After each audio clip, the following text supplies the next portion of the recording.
ऐसा माना जाता है कि जब इंसान खाली बैठा रहता है तो उसके मन में बहुत तरीके के सवाल अक्सर आते ही रहते हैं। कहते हैं ना कि खाली दिमाग शैतान का घर होता है, तो बस यूं ही उस समय तो आप कुछ भी सोच ही लेते हैं। तो कई बार ऐसा प्रश्न भी दिमाग में जरूर ही आता है कि दुनिया में जन्म लेने वाला सबसे पहला मानव कौन होगा। इस वजह से आज यह संसार इतना बड़ा हो गया। हिंदू मान्यताओं की माने तो हमारे संसार को ईश्वर ने ही कायम किया है। लेकिन अभी भी प्रश्न यह बना हुआ है कि एक युग के बाद किस तरह से मनुष्य जाति का जन्म हुआ, कैसे अलग अलग जातियां बनी, कैसे जाति ने अपने रहन सहन का तरीका बनाया।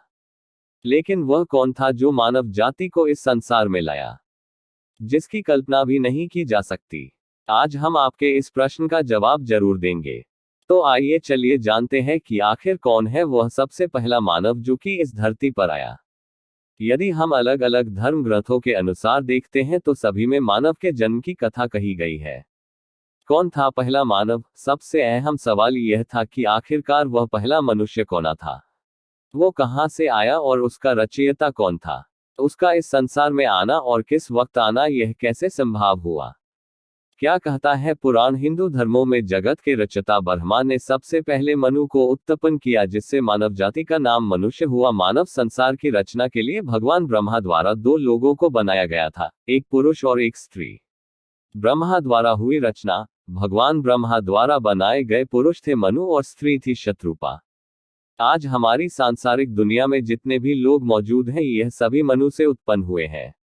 दूसरे शब्दों में कहें तो मानव संसार की रचना करने वाले भगवान ब्रह्मा ही हमारे आदि पूर्वज हैं और हम उनकी भविष्य की पीढ़ी हैं।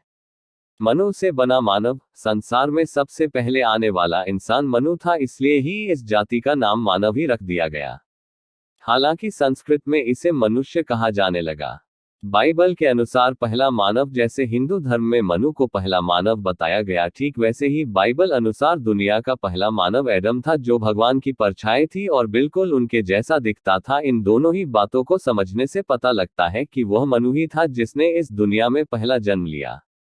लेकिन अनेक धर्म ग्रंथों में मनु के जन्म को लेकर अलग अलग बातें मिलती है, लेकिन इससे एक बात तो साबित हो जाती है कि वह जो भी मनुष्य था उसको भगवान ने स्वयं पृथ्वी पर भेजा अथवा उत्पन्न किया था, जो वास्तव में उन्हीं का अंश होने से हम सभी भी उसी भगवान के अंश कहे जाते हैं। फर्क सिर्फ इतना है कि उसके नाम बहुत सारे होने से लोग अलग अलग रूप में एक ही शक्ति की पूजा करते हैं।